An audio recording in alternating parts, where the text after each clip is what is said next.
It wasn't even that serious, Caleb. We just kissed. It's not like I slept with him. That's what she said, while zipping up the dress I just ironed for her 20 minutes earlier. While looking at her own reflection in the hallway mirror. Not me. She didn't even have the guts to turn around. No apology. No panic. Just a soft, careless shrug like she'd told me she bought the wrong kind of milk. Meanwhile, I'm standing in the doorway gripping a towel with both hands like it's the only thing keeping me from collapsing. You know what's funny? 3 hours earlier, I was Googling romantic getaway cabins to surprise her for our anniversary. Now I'm Googling, how long do emotional bruises take to fade? She kept talking. I needed to feel something. I felt dead for months. I thought we both had. We both had. No, she had. I felt confused, scared, unwanted, but not dead. What kind of person tells you they kissed someone else while putting on earrings you bought them? It gets better. When I didn't say anything, she finally glanced over her shoulder and added, I didn't think you'd react like this. I thought you'd understand. Understand? Understand what exactly? That I should be okay with my wife calling another man her breath of fresh air in the same house where I unclog her hair from the drain every damn week? I didn't yell. I didn't throw anything. That's not my style. Instead, I turned around, walked into the kitchen, and sat at the table. I stared at the fridge like it owed me answers. It didn't. It only had half a jar of peanut butter and a magnet that said happy wife, happy life. Mockery at its finest. Then came the part that completely unstitched whatever scraps were holding me together. She walked in, heels clicking like gunshots on the hardwood, and said, I'm seeing him again tonight. No warning. No shame. Just a statement. A fact. As if I was her assistant and she was updating me on her calendar. His name is Dorian. He writes music. He makes me feel seen. And there it was. The dagger. Not that she was cheating, no. That he made her feel seen. Do you know what it's like to live with someone who looks right through you? I do. I've been doing it for 8 months straight. But now, the fog was lifting. She had said too much. And I had finally heard enough. My reply? 1 sentence. Just one. 12 words. No shouting. No insults. But it hit her so hard, she actually sat down, like the weight of it punched through her spine. And I'm going to tell you exactly what I said. But not yet. You need to see the cracks before the break. Because after what she told me, I started digging. And what I found about her and Dorian, it went far beyond kissing. She went out anyway. After telling me she kissed someone, after saying she planned to see him again, she walked right out the front door without hesitation. Not a glance back. Just the soft click of the doorknob and the fading sound of her heels hitting concrete. I sat in silence for maybe 5 full minutes. You ever notice how a quiet house can start to hum when you're truly alone? The fridge buzzes louder. The clock ticks become punches. Your own heartbeat echoes. I stared at the front door. Then I stood up, walked to her side of the closet, and opened the second drawer down. She never let me touch that one. Said it was just girl stuff. Lotions, receipts, weird clips for her hair I didn't know how to use. But it wasn't locked. Not this time. At first, there was nothing unusual. A bunch of folded scarves, makeup bags, old birthday cards from her sister. But tucked under a thick winter shawl she hadn't worn in over a year, I found a black leather folio. It looked like something you'd carry into a meeting. Inside it, a cheap plastic flash drive. It was unlabeled. Now, I'm not the techiest guy in the world. I've formatted the wrong drive twice in my life, and I once called the printer tech support line because I forgot to plug it in. But this was different. I felt something in my gut, the kind of instinct that doesn't speak in words, just nausea. I plugged it into my laptop. It was encrypted, of course. Password protected. But guess what? I tried our anniversary date, the one I thought she forgot last year. The one I got mad at her for. Turns out she did remember it, just not for the reason I wanted. The folder unlocked. What I saw was, it wasn't explicit in the way you'd expect. No photos. No videos. It was worse. It was pages. Typed pages. Journals. Her journals. She had been writing them for over a year. I know. I shouldn't have read them. But curiosity turned into dread. Dread turned into rage. I wasn't just reading entries about her confusion, her doubts, her emotional disconnect. I was reading a story. One where I was the villain. And Dorian? The savior. She wrote things like, Caleb watches TV like it's his real relationship. I don't think he's looked me in the eyes for more than 10 seconds in weeks. When Dorian talks to me, I feel like I matter again. Like I could actually start over. I wore the blue dress Caleb said made me look a little too much. Dorian said I looked like art. Every page was like a new nail hammered into the coffin of a marriage I thought still had a pulse. But it wasn't just emotional stuff. There were plans. She was writing about moving. Secretly. About changing the lease to her name. About separating our finances. About a clean exit. This wasn't a fling. This wasn't someone getting lost and needing to be found. This was an escape plan. And I was the prison. My hands were shaking. I didn't cry. I think I was past that stage. I just closed the folder and sat there in the dark. The flash drive still lit up blue in the laptop port, blinking at me like it was mocking me. I realized something then. She didn't tell me about the kiss because she respected me. She told me because she was testing how easily I'd break. And tomorrow, she'd come back, pretending nothing happened. But I wasn't going to let that happen. I was going to say one sentence. One carefully chosen sentence that would make her feel what I had felt sitting in that chair, reading her plans to vanish without saying goodbye. That sentence was already forming in my head. But first, I had to do something. Something reckless. Something I'd never done before. Because I wasn't just going to let her walk out and call it love. I didn't sleep. Not a minute. I sat in the same chair until sunrise, the glow of my laptop screen like a spotlight on the wreckage of my life. Her digital journal was still open, the cursor blinking at the bottom of her last entry like it was daring me to respond. I didn't. Instead, I started digging. You see, most people are sloppy when they lie. They think deleting messages is enough, but they forget about the cloud, about the automatic backups, about browser histories and synced photo folders. And Jolene, for all her planning, wasn't as careful as she thought. At 5:17 a.m., I discovered something she didn't want me to find. An album buried inside a shared folder I hadn't checked in months, titled Mood Board. At first glance, it looked like Pinterest trash, decor ideas, color palettes, a few pictures of coffee shops. Innocent, right? Until I realized none of those coffee shops were in our city. They were all from Portland, 2 states away. And one of them, a little rustic joint with string lights and a bicycle out front, appeared in one of her recent journal entries. The one where she wrote, I could see myself starting over here. With him. No Caleb. No noise. No past. She was planning to move. Not in a maybe one day kind of way. She had lists. Rental searches. Notes about pet policies. Dorian was allergic to cats, apparently. Guess I wasn't the only one she was compromising for. The more I scrolled, the more grotesque it became. Photos of her in that blue dress she said she gave to Goodwill. Screenshots of hotel confirmations. A folder of song lyrics, presumably written by Dorian, and little audio clips of her humming along. This wasn't just cheating. This was a life swap in motion. I wasn't just being replaced. I was being erased. I slammed the laptop shut. The silence hit me so hard I felt dizzy. I stood up, walked to the sink, splashed cold water on my face, and stared at myself. I looked like a man who had been living in a stranger's shadow. And then I remembered something she told me once, back when we were still real. She said, the most painful lies are the ones people tell with a smile. She had smiled yesterday, right before telling me about the date, right before stepping into my car, the same one I drove her to her first job interview in. The same car I had detailed last week because she said it smelled like old fries. She took that car and went to another man. She took my kindness and wore it like armor while stabbing me. And I was done. Not angry. Not broken. Just clear. She got home later than usual that night. It was just past midnight. I heard her quietly set her heels down in the entryway. Not like before, no confidence this time. She tiptoed into the kitchen and paused when she saw the wine bottle open on the table. One glass, half full. The other side of the table, empty. She didn't say anything at first. Just stood there. I looked up at her and said the sentence. 12 words. 12 ice-cold, irreversible, absolutely deliberate words. And as soon as I said them, I watched her legs buckle just slightly, like she suddenly remembered how gravity worked. But no, I'm not giving you the sentence just yet. Because what came next? That's where the game changed. She thought I'd fall apart. Instead, I started setting traps.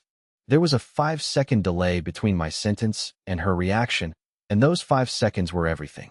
You could almost hear her brain trying to connect the dots, trying to decide if I meant what I said, or if this was some passive-aggressive tantrum she could roll her eyes at. But this wasn't a tantrum. This wasn't begging. This wasn't guilt or shame or jealousy. This was a calm man standing on the other side of heartbreak, already halfway out the door, just making sure she saw it before he closed it for good. She asked me to repeat myself. I didn't. I stood up, took my wine glass to the sink, rinsed it out, and left it upside down on the drying rack. She followed me, stepping carefully, like she thought I might explode. She had no idea the explosion had already happened, last night, alone, when I found the journal. Now I was just walking through the ashes. Caleb, are you really doing this? Doing this. The irony. As if I was the one burning the bridge while she stood there with the matchbook still warm in her coat pocket. I turned to her, and for the first time in a long time, I looked directly into her eyes. Not searching for answers, not pleading for truth, just observing. And what I saw wasn't a confident woman running toward love. It was a guilty woman caught without a backup plan. Because she thought I would cry. She thought I would crumble. She thought I'd beg her to choose me. But instead, I stayed quiet. And in that silence, she started to unravel. She asked if I'd been going through her things. I didn't answer. She asked why the laptop was still warm. Still no answer. Her voice was rising now, and I realized something she probably never meant to reveal. She was scared. Not of me, but of the control she had just lost. You see, when someone cheats, they often convince themselves that the victim is too soft, too gentle, too stable to ever fight back. They think you're furniture. They think you'll stay right where you are, heartbroken and obedient, while they play musical chairs with someone else's affection. But the truth is, when you take everything from a quiet man, you better make sure he stays quiet. Because once he decides to move, he doesn't run. He dismantles. That night, I went to the guest room. She knocked once, a soft, unsure knock, and I didn't answer. I stared at the ceiling until I heard her bedroom door close. She thought that was the worst of it, but it was just the opening move. The next morning, I left early, took a walk through the park, bought a coffee I didn't drink, sat on a bench, and opened up a note-taking app. I started writing a list, not of revenge, not of petty retaliation, but of freedom. My plan, my reset. Not for her, for me. I remembered how much I'd given up for her. How I passed on a job offer in Denver because she didn't want the cold. How I sold my motorcycle because she said she had a bad feeling. How I turned down an old friend's wedding invitation because it overlapped with a pottery retreat she wanted to attend solo. Little sacrifices. Thousands of them. Some I gave willingly. Others I didn't even notice until it was too late. But now I was watching the ledger balance itself, and every ounce of pain she'd caused me was fuel.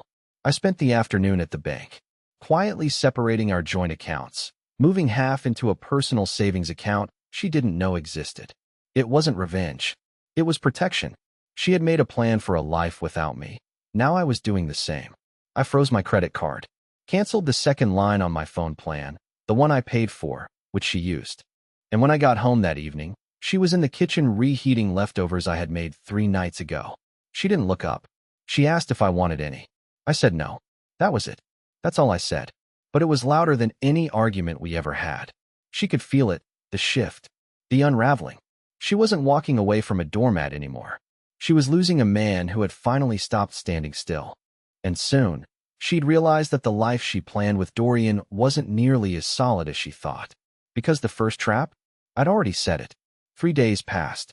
No big fight. No dramatic confrontation.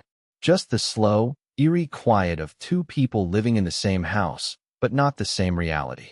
She'd walk in and say hey, like we were co-workers who shared a break room. I'd nod, say nothing, and go back to whatever I was doing. But the silence was killing her. Not because she missed me, but because she didn't know what I knew. And that uncertainty? That's what people like her can't handle. Cheaters don't fear exposure. They fear unpredictability. So she started testing the waters. First, she made my favorite dinner. The one she always said took too long to bother with. I didn't need it. Then she started asking passive-aggressive questions like, is everything okay? And you seem off. You seem off. That one almost made me laugh. As if I was the problem for not being emotionally available after she emotionally ejected from our marriage. Then came Thursday. I was working from the home office when I heard her in the living room. Her voice low, careful, the way people sound when they think walls are thicker than they are. She was on a call. I wasn't trying to eavesdrop. I really wasn't. But then she said his name. Dorian. The volume of my heartbeat tripled. I told him about us. He didn't take it well, but I think he's starting to come around. Silence. Then more. No, he didn't yell. That's the thing. It's worse. He's just watching. A pause. Another voice, faint, probably Dorian's, then Jolene again. No, I'm not scared. I just don't know what he's planning. Caleb's not the type to just walk away. He's too loyal. I had to bite the inside of my cheek to keep from reacting. Too loyal. That's what she was counting on. That I'd love her enough to never make her face what she'd done. That I'd sit there with my broken heart and let her play house with someone else until she decided whether to fully walk out or circle back in. But something in her voice was off. Not guilt. Not fear. Control. She wasn't scared of what I'd do. She was scared I wouldn't react. That she'd lose the satisfaction of being wanted, even while she discarded me. That I'd rob her of the closure she thought she deserved. That's when I knew. This wasn't about love. It was about leverage. She wanted to keep me emotionally invested. Not because she wanted to fix things, but because it made her feel powerful to have me in limbo. That changed everything. Up to that point, I had been focusing on survival, financial protection, emotional detachment, quiet withdrawal. But now it was time for exposure. Not revenge, not malice, just clarity. I started pulling receipts, old texts, photos, bank statements, all the things I had ignored while trusting her blindly. I wasn't planning to go public. I'm not the kind of man who vents on Facebook or throws accusations at family dinners. But I was going to be ready. Because people like Jolene rewrite history. If she decided to leave for good, I knew what she'd tell people, that I was distant, that I was cold, that I emotionally checked out before she ever did anything wrong. So I was going to document everything. Meanwhile, she kept playing both sides. She wore my college hoodie one day, the one that used to mean something, and made coffee like she used to, humming under her breath like things were normal. I saw right through it. Her pattern was obvious now. When she felt me drifting too far, she'd try to reel me back just enough to keep control. Never an apology. Never real accountability. Just proximity manipulation. But that night, I made a move she didn't see coming. While she was asleep, I quietly went into the guest bathroom and opened her makeup drawer. Buried in the back was an old backup phone she hadn't touched in months. Dead battery. I plugged it in, waited, and when it lit up, what I found would shift everything. Because hidden in the photo archive was a video. Only 8 seconds long. It wasn't scandalous. Nothing inappropriate. But it was her, in our bedroom, recording a quick clip of herself in the mirror, wearing a shirt that wasn't mine. Laughing. Whispering. He has no idea. She wasn't talking about Dorian. She wasn't talking about someone she loved. She was performing. Enjoying the secrecy. In that moment, I realized this had never been a mistake. Not some emotional accident. Not a moment of weakness. She enjoyed the duplicity. It gave her a thrill. That's when I knew the final sentence I'd say had to do more than hurt. It had to collapse the illusion. And the best part? I already knew how. She still didn't know I'd seen the video. She moved through the house like a woman halfway between guilt and fantasy. The kind who breaks something delicate, sweeps it under a rug, and convinces herself that if no one talks about it, it wasn't really broken. But every now and then, I'd catch her glancing at me too long, measuring me, watching for tells. She didn't know what I knew, and the longer I stayed silent, the more it ate at her. The tension was so thick I could have carved it with a steak knife. Then came Saturday. I had spent most of the afternoon in the garage, pretending to organize tools, when in reality, I was on the phone with an attorney. Not to file for anything, not yet, just to understand my options. I asked questions I never imagined I'd be asking, like what happens to assets if there's written proof of infidelity, and how do you protect yourself from joint debt incurred without consent? The answers weren't pretty, but they were clear. Knowledge is armor, and I needed all of it. That evening, Jolene left again. She claimed she was going to meet her sister for drinks. I didn't question it, just nodded, and went back to wiping off tools I hadn't used in weeks. But as soon as I heard her car pull out of the driveway, I headed for the hallway closet. There, behind our old winter coats, was the safe. We'd bought it 2 years ago after our neighbor got robbed. It was fingerprint locked, but I knew the override code. Her birthday, of course. It beeped open like a sigh. Inside were documents. Passports. Some cash. A few old keepsakes. And a red envelope I'd never seen before. It was thick, sealed, and tucked behind a stack of tax papers. My gut knew not to touch it. My curiosity didn't care. Inside were printed photographs. Not digital. Not online. Printed. From a camera I didn't know she still had. They weren't sexual. She wasn't that careless. But they were intimate. Her and Dorian, laughing in some Airbnb I didn't recognize. Sitting beside him at a piano. Holding hands. Her in a sweater I'd never seen before, probably his. And on the back of one photo, she had written in her handwriting, "The life I deserve." That one line hit harder than anything she had ever said to my face. The life she deserved. So what was I then? A detour? A stepping stone to this man who made her feel seen? A holding tank for the years she needed someone stable enough to help her build a future she never intended to share? I took a picture of each photo with my phone. Not to use as ammunition. Just so I'd never convince myself it was all in my head. She came home later that night humming. Actually humming. She smelled like cologne I didn't recognize and was carrying a leftover container from a restaurant we never went to. She offered it to me like peace, or maybe guilt with a side of noodles. I didn't say a word. That silence. It drove her insane. She started filling the space with noise, small talk, meaningless stories, casual jokes. Like she could reverse time by pretending the present wasn't happening. But I saw her hand shake when she poured herself water. I saw her blink too long when I walked past her without looking. She was unraveling, and I wasn't doing anything but letting her. The next morning, she tried again. Made pancakes. Turned on music in the kitchen. Danced like she used to when things were good. But it was artificial. Like a robot performing a memory. And I said nothing. I needed her to feel the space she created between us. I needed her to sit in the quiet she had built, brick by brick, with every lie, every secret, every kiss that didn't belong to me. That night, I made a copy of the safe key and slipped it into my glove box. And then I did something that would change everything. I reached out to someone I had never spoken to in my life. Dorian's ex-girlfriend. I had found her through a tagged photo on his band's old social media page. It took hours of scrolling, but eventually, I found her. Her profile still public, her contact info on her photography website. I emailed her. Subject line: "I think your ex is dating my wife. You might want to talk." The reply came less than an hour later. And what she told me, what she sent me, it flipped everything upside down. Because Dorian wasn't who Jolene thought he was. Not even close. Her name was Leanne, Dorian's ex.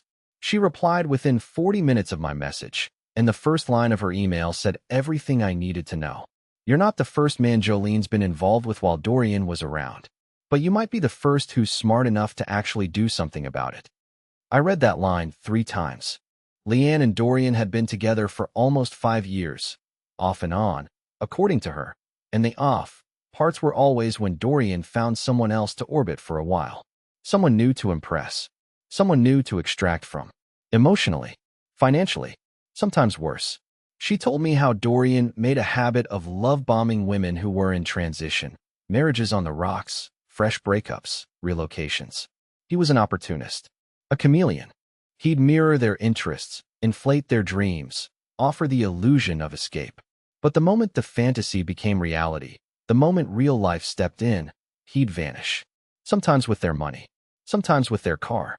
Once, according to Leanne, even with a dog that wasn't his.